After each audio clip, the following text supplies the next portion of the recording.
alahady fa 20 ny volana May, andro voalohany amin'ny herinandro ny fanahy masina, izay arahantsika amin'ny sampana sekoly alahady sy ny fikambanana katekômène. Anio no hibanjinantsika ny lohahevitra hoe ny fanahy masina sy ny telo izay iraina ny Trinité, ary anarantsika ny amin'ny anarana fiantsoana ny fanahy masina. Ry avy malala ao amin'ny Tompo, mbola mampitombona amintsika anie ny fahasoavana mampiadanana avy amin'Andriamanitra Ray sy Jesosy Kristy Tompontsika. Amen. Andeha isika hideran'Andriamanitra amin'ny alalan'ny famakiana ny salamo. Ny salamo faha 400. Ny salamo faha 400 raisintsika eo amin'ny andininy faha 420 ka hatramin'ny faha 530. Ny salamo faha 400 ny andininy faha 420 hatramin'ny faha 530. Aorin'izay no hirantsika ny hira faha 470 ny andininy faha 3 sy ny faha 4. Ny hira faha 470 ny andininy faha 3 sy ny faha 4. Rehefa hitantsika izany dia rahantsika mamaky ny salamo amin'ny anaran'ny Tompo manao hoe: endre ny hamaroan'ny asanao Jehova fa endrena no nanaovanao azy rehetra. Enika ny zavatra nataonao ny tany, indro ny ranomasina sady lehibe no malalaka, any no misy zava-mihetsiketsika tsy tamboisaina, dia zava-miainana kely na lehibe, any no alehan'ny sambo sy ny trozona izay noforononao ilalao aminy. Ireo rehetra ireo miandry anao mba omenao ny haniny amin'ny fotoany. Manome ianao dia manangona izy, manomboka hatramin'ny tananao ianao dia vokony soa izy. Manafina ny tavanao ianao dia araka tahotra izy, alainao indray dia maty izy, ka mody any amin'ny vovoka nanalana azy. Maniraka ny fanahinao ianao dia ary izy, ary manavao ny tarehiny tany ianao. Ho mandrakizay anie ny voninahitry Jehova, aoka Jehova hifaly amin'ny asany. Jereny ny tany dia miororo, tendreny ny tanany tendrombohitra dia midonaka. Hira ho an'i Jehova aho raha mbola velona koa, ankalazan'Andriamanitra aho raha mbola miaina koa. Omaminy anie ny fisainako azy, izao hifaly amin'ny Jehova. Olany ringana tsy ho ety amin'ny tany ny mpanorita, ary ny ratsy fanahy tsy ho ety intsony. Misaorany Jehova ry fanahiko. Alleluia. Amen. Ny hira faha 470 ny andininy faha 3 sy ny faha 4.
Kivavakantsika. Jehova Andriamanitra Rainay, Jesosy Kristy mpamonjy anay, fanahy masina mpampianatra anay, ankalazaina sy omem-boninahitra ianao fa lehibe sy mahatahotra. Noho ny fitiavanao dia mbola afaka manatanteraka izao fotoana izao izahay ho fankalazana anao, Andriamanitra fanahy masina. Koa manatrea anay ry Andriamanitra Tomponay amin'izao fotoana izao. Hamasino izahay mba hahafahanay miray marina aminao amin'ny alalan'izao fanompoam-pivavahana izao. Ireo namanay izay miombona aminay any an-tokantrano dia ianao no haneho ny voninahitra ao amin'izy ireo. Izany vavaka izany dia ampiarahanay amin'ilay vavaka tsara nampianarinao Jesosy Kristy manao hoe: Rainay eo izay ny an-danitra, mamasina ny anaranao, tonga anie ny fanjakanao, atao anie ny sitraponao, ety an-tany tahaka ny any an-danitra. May any anina sahazahoanay, ary mamelany lokay tahaka ny lalana sy miloka tambay aiza mitondra ny am'fokana manafonana ny ratsy manjakana sy ny hery ary voninahitra mandrakizay. Mialohan'ny andraisantsika ny fampianarana ry havana dia ny hira fa 700 ny andininy voalohany no iraintsika andraisan'ny mpitandrina ny toerana. Ny hira fa 700 ny andininy voalohany. Azo mipetraka isika.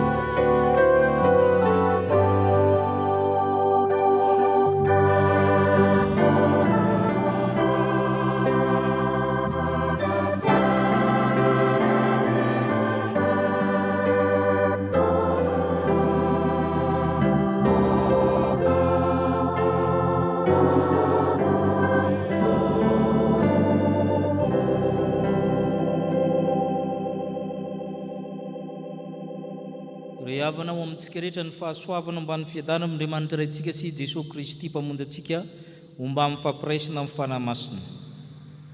Miarabantsika amin'izao herinandro ny fanahy masina izao.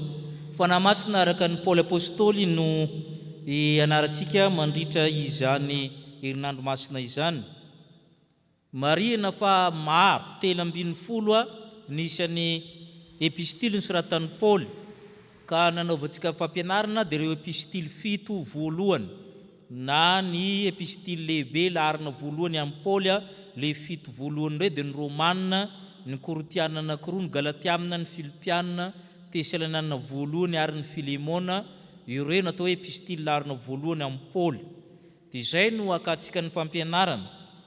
Ny fanahy dia nandikana ny teny Grika hoe pneuma. Io dia midika fofonaina na rivotra, souffle, vent amin'ny teny frantsay. Izay le nandikana ny teny hoe fanahy eto. Ny zavatra lehibe indrindra resahan'ny Paoly dia ny fanahy masina zany dia miombona anatin'ny trinité masina ny telo izay iray. Ary izay ny lohevitsika androany amin'ny andro voalohany izao hoe fifandraisan'ny fanahy masina amin'ny telo izay iray.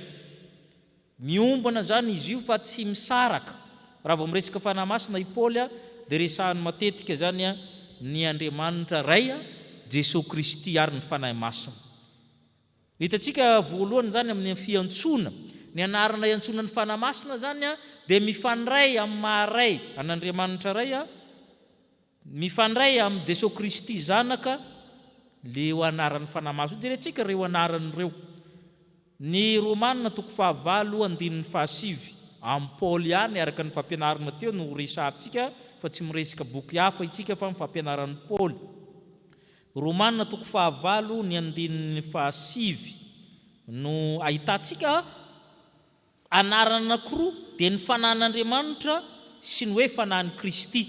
Izay le fifandraisana amin'Andriamanitra ray, fifandraisana amin'ny Kristy izay. Izay le jerentsika eto zany. Andeha raha antsika rehetra mamaky zany amin'ny anaran'ny Tompo. Fa ianareo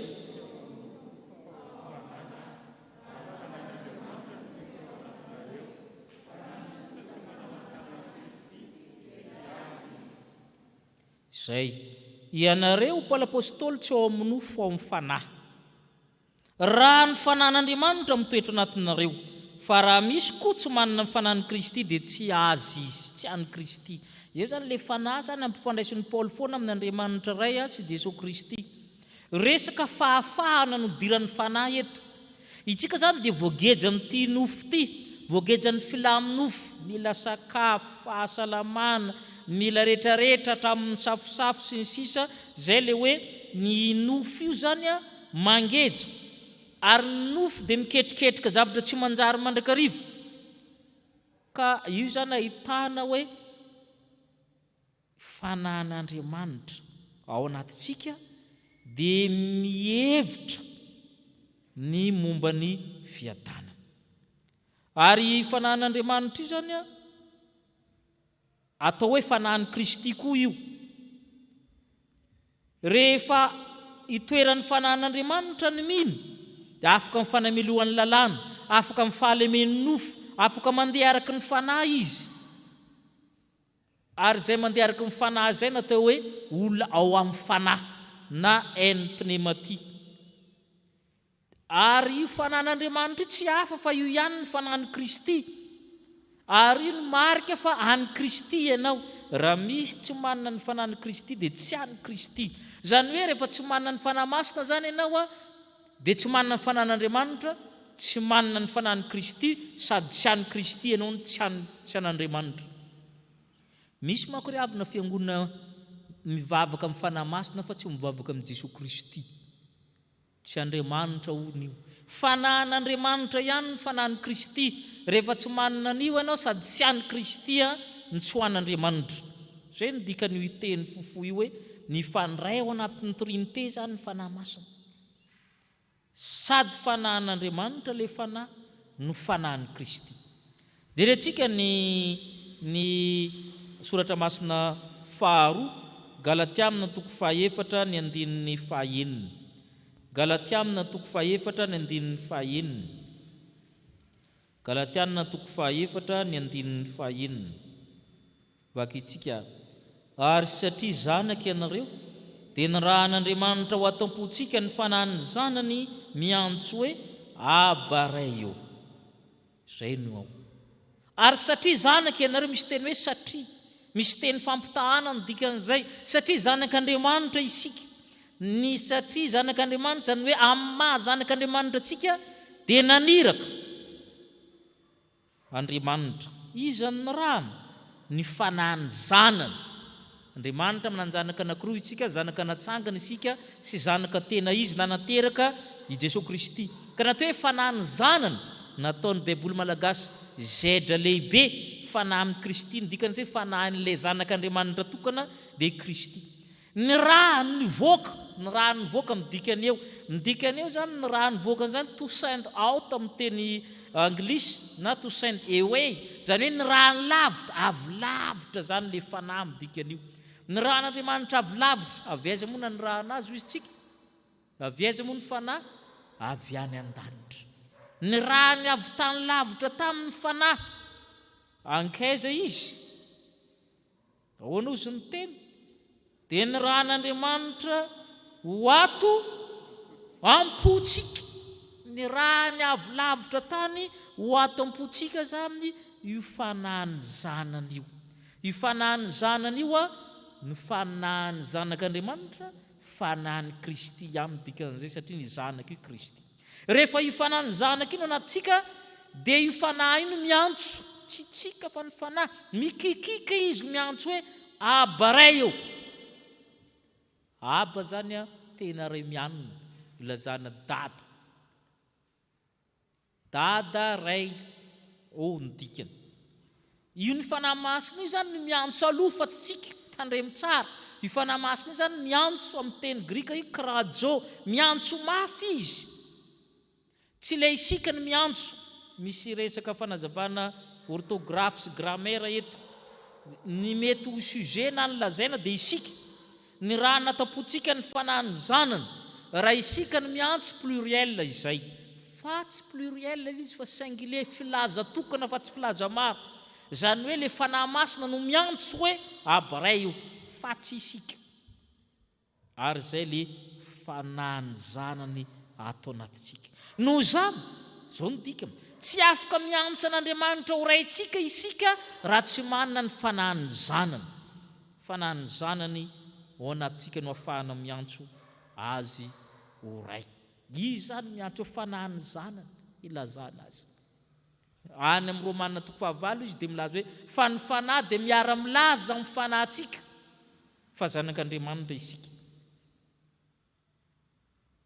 Fanahin'Andriamanitra, fanahin'ny Kristy, fanahin'ny zanany hitantsika teo ny fahaefatra fanahin'ny tompo. Korintianina faharoa toko fahatelo, fanahin'ny tompo. Korintianina faharoa toko fahatelo ny 770 sy ny 870.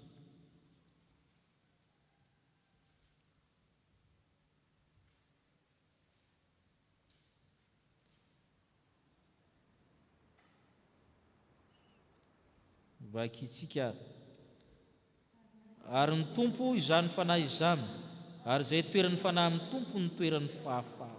Fa isika rehetra kosa mitavatsy misarona dia mijery ny voninahitry ny tompo toy ny amin'ny fitaratra, ka ahovana azo izany endrika izany indrindra amin'ny voninahitra, ka ho voninahitra toy ny avy amin'ny tompo dia ny fanahy. Misy tompo anankitelo ao, mila mahay manavaka. Misy tompo anankitelo ao, mila manakatra kely isika. Io teny io dia milaza zavatra tahaka izao. Paoly apôstôly zany mampianatra hoe momba ny fahafahana ny olona miantehitra amin'ny lalàna. Amin'ny Paoly apôstôly zany ny olona miantehitra amin'ny lalàna zany hoe Rejiosy zany tamin'ny fotoana androny dia tsy olona afaka.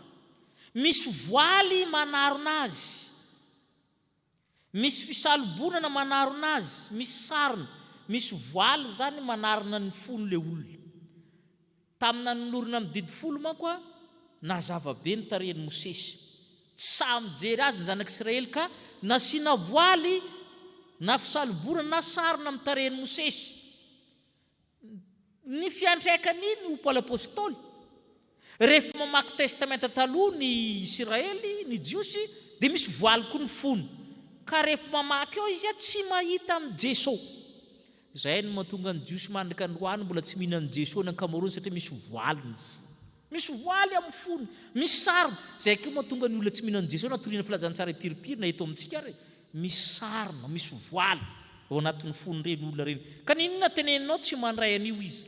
Ary misy olona na mankaty am-piangonana ary misy voaly ny fono. Manahirana zany ny fono sarim-boaly zany, tsy mandray ninina.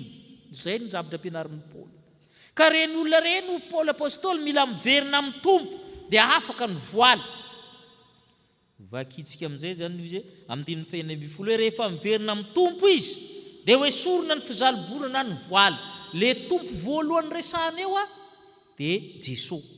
Matetika amin'ny testamenta vaovao ny atao hoe tompo dia Jesô foana. Fa amin'ny andininy sasany eto fanahy masina koa ny tompo. Ka zao le famaky azy. Ny fanahy masina dia ny tompo zany fanahy zany. Ny tompo zany fanahy zany, ny tompo koa zany atao hoe fanahy. Zany hoe ny fanahy masina dia tompo koa ny fiantso azy, Seigneur. Ary izay toeran'ny fanahy amin'ny tompo no toeran'ny fanahy fahafaha. Dikan'izany dia izao. Izay toeran'ny fanahy Kristy ny toeran'ny fahafahany. Tsy olona afaka ianao. Ary afaka mijery ianao rehefa mijery ianao dia mahita ny voninahitr'Andriamanitra ianao amin'ny alalan'le tompo anankiray koa atao hoe fanahy masina. Fanahy masina koa zany atao hoe tompo. Azo matahotra iantson'ny fanahy masina hoe tompo. Ny tompo izany fanahy zany ho Paoly. Dia amin'ny farany izy miteny hoe toy ny avy ka ho amin'ny voninahitra toy ny avy amin'ny tompo dia ny fanahy. Le Seigneur qui est l'esprit. Antsoina hoe fanahy amin'ny tompo na tompo ny fanahy masina. Samy izy zany. Antsoina hoe fanahy amin'ny tompo, antsoina hoe tompo koa izy ny fanahy masina. Ary izay mahatonga azy ivavahana satria tompo. Raha azontsika zany dia izy avy amin'ny trinité natao hoe tompo. Raha amin'ny testamenta taloha dia izy natao hoe tompo. Jehovah Andriamanitra ray. Amin'ny testamenta vaovao atao hoe tompo dia iza koa Jesô Kristy. Dia eto tsika mahita fahatelo dia iza ny tompo izany fanahy izany. Le Seigneur qui est l'esprit. Ny tompo. Ireo mahatonga antsika mivavaka amin'ny fanahy masina. Fa tsy tahaka ny témoin herin'Andriamanitra fotsiny tsy azo vavahana. Tompo koa izy. Manana fahefana amin'ny zavatra rehetra amintsika izy satria tompo izy. Tompo koa izy. Ary zany mahatonga le teny amin'ny 770 sy ny 720 le tompo voalohany amin'ny 770 sy le tompo farany amin'ny 720 fanahy masina no dikan'io. Raha amboariko zany izy dia hoe ary ny tompo zany fanahy masina zany le antsoina hoe tompo. Izay toeran'ny tompo le fanahy amin'ny tompo io no itoeran'ny fanahy masina. Ary mahita ny voninahitr'Andriamanitra izy avy amin'ilay tompo, izany hoe le fanahy masina. Mahitsika fanahin'Andriamanitra, fanahin'i Kristy, fanahin'ny zanany, fanahin'ny tompo na ny tompo, dia ny fahaenina farany fanahin'i Jesosy Kristy. Fiantsoana azy koa io, fanahin'i Jesosy Kristy. Filipianina toko voalohany. Filipianina toko voalohany ny 7:7.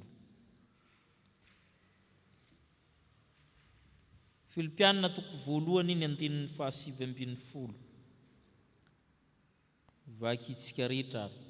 Fa fantatro fa ho tonga ny famonjena izany, noho ny fangatahanareo sy ny fanomezana ny fanahin'i Jesosy Kristy. Fantatro fa ho tonga famonjena izany. Inona moa lehilahy izany resahan'i Paoly? Raha miakatra eo ambonimbony eo tsika, fahoriana izy io. Fahoriana ny aretan'i Paoly io eo ambony eo. Sasany fiandaniana, sasany fotsy madio, sasany manampy fahoriana, sasany manampy fatorana. Azadonina fa epistilin'ny fifatorana ny Filipianina. Le fahoriana rehetra manjoana io Paoly ho tonga famonjena izany, noho ny fangatahanareo fiangonana sy fanomezana ny fanan'Andriamanitra. Le hoe fanomezana ny fanan'Andriamanitra eto dia midika assistance, fanohanana, fanampiana. Rehefa ampiny fanahy masina, rehefa omeny fanahy masina fanampiana, dia mivadika famonjena izany fahoriana izany ho Paoly, noho ny vavaka ataonareo. Eto zany amin'ny Paoly apôstôly, i Jesosy lazaina fa tompon'le fanahy, noho ny fanomezana ny fanohanany fanahiny Jesosy Kristy. Maninona antsoina hoe fanahin'i Jesosy Kristy? Tsotra kely.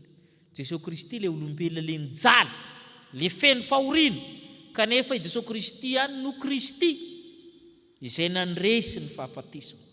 Ka izay miantehitra amin'ny Jesosy le ory, le nijaly, dia mandresy ny fahoriana koa tahaka ny Kristy amin'ny alalan'le fanahiny Jesosy Kristy. Eto zany ry havana antsika mahita hoe miray ao anatin'ny trinité masina ny fanahy masina. Mbola fiantsoana ihany ny anarantsika androany. Ny fiantsoana ny fanahy masina dia ahafantarana hoe tena tompo koa izy, miray amin'ny Jesosy Kristy. Ka misy anarana maromaro ny antsoina teo, miresantsika antsoin'i Paoly azy. Fanahin'Andriamanitra dia inona koa? Fanahin'i Kristy, fanahin'ny zanany, fanahin'ny tompo na ny tompo, ary ny fanahin'i Jesosy Kristy. Aza misalisala antsika miantso ny fanahy masina anatin'ny trinité masina, ary miantso azy ho tompo, satria sady Andriamanitra izy, nivoaka amin'ny rahana avy amin'ny Ray sy ny Zanaka. Ho an'Andriamanitra irery ny voninahitra ao amin'ny Kristy sy ny fanahy masina. Amen. Gataka zava-maneno fo isika, irosontsika mivavaka fonina sy fangatahana.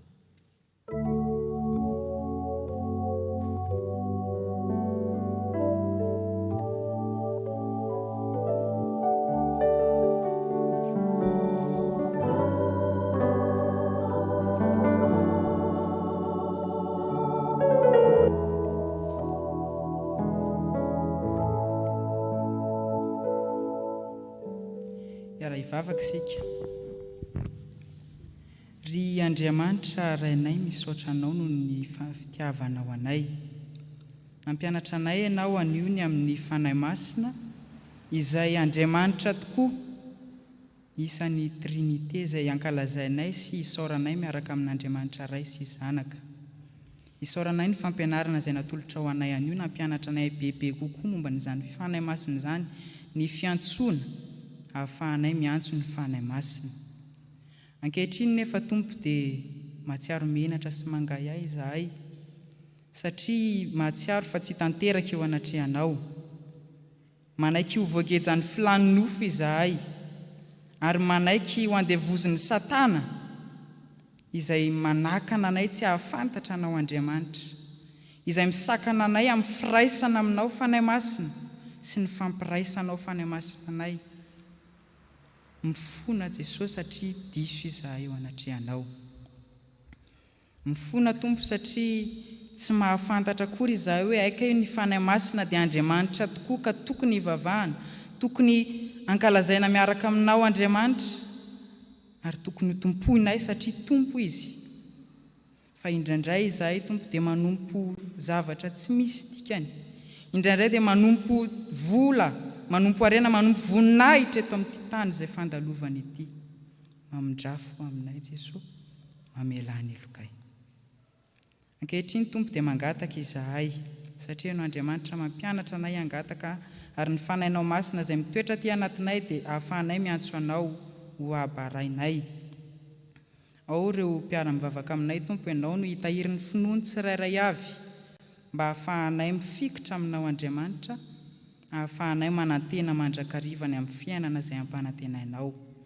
Ao ireo tsy salama ianao Andriamanitra no dokotera ambony dokotera rehetra, mahay manasitrana ny aretina rehetra, tononona amin'ny anaranao Jesosy Kristy ny fahasitranana. Ny firenenay Tompo dia apetraka eo ampelantananao ny fandaminan'ny fitondram-panjakana, ny vahoaka malagasy tsy vaky volo, ianao Andriamanitra no omba ny tsirairay avy, ary ny fiangonana ihany koa Tompo dia ianao no omba ireo mpitarika, omba ny mpitandrina tsirairay avy, ianao omba ny vahoaka an'Andriamanitra, ka ahafahanay manaiky anao Andriamanitra, ahafahanay manompo anao Andriamanitra amin'ny andro rehetra izay iainanay. Dia izany izay mahasoa anay Tompo dia ankinina amin'ny anaranao, ary ny vavakay dia atao amin'ny anaran'i Jesosy Kristy. Amen. Oka itsika hitsangana andray ny teny somafaly ho famelana ny fahotantsika.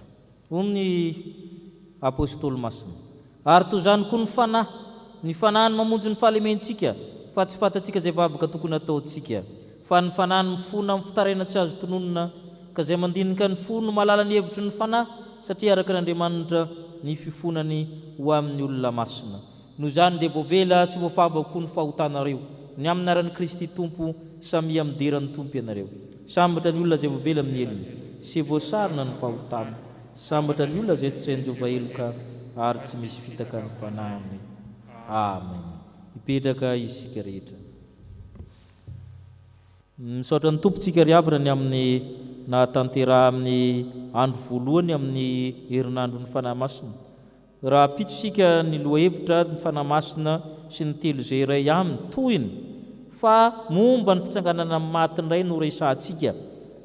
Asaina hiaranao liturjia mpitandrina ny sampana VFL sy ny AFF amin'izany.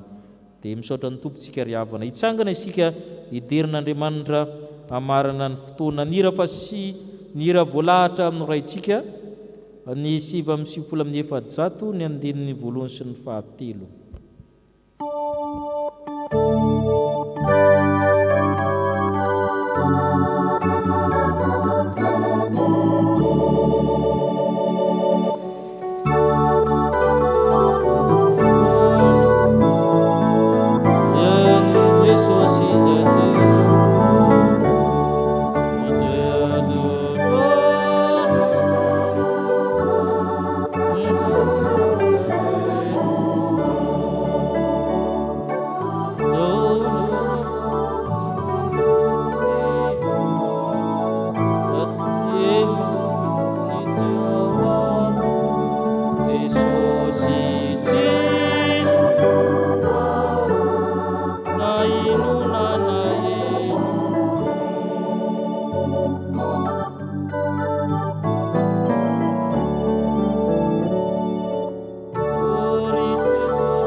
Andriamanitra aminareo izao tsodrany izao, ary Andriamanitra ny fahasoavana rehetra izay efa niantsonareo amin'ny voninahiny manaraka izay amin'ny Kristy Jesosy, izay efa tianareo ka nanome ny fanahynareo, hitahinareo izy ka hiaro anareo, ampamirapiritra ny tavina aminareo izy hamonjy fo aminareo, ananitra ny tavina aminareo izy hanome nareo fiadanany, ka ny fahasoavan'i Jesoa Kristy, ny fitiavan'Andriamanitra ray, fampiraisana eny amin'ny fanamasina hitantana ny dinareo, naiza naiza lehanareo.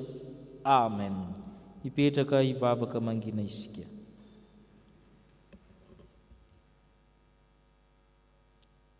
Ary satria zahanaka ianareo dia ny ran'Andriamanitra ho ao am-ponareo ny fanahany zanany izay miantso hoe Aba ray eo. Ho an'Andriamanitra irery ny voninahitra amin'ny anaran'ny Ray sy ny Zanaka ary ny fanahy masina. Amen.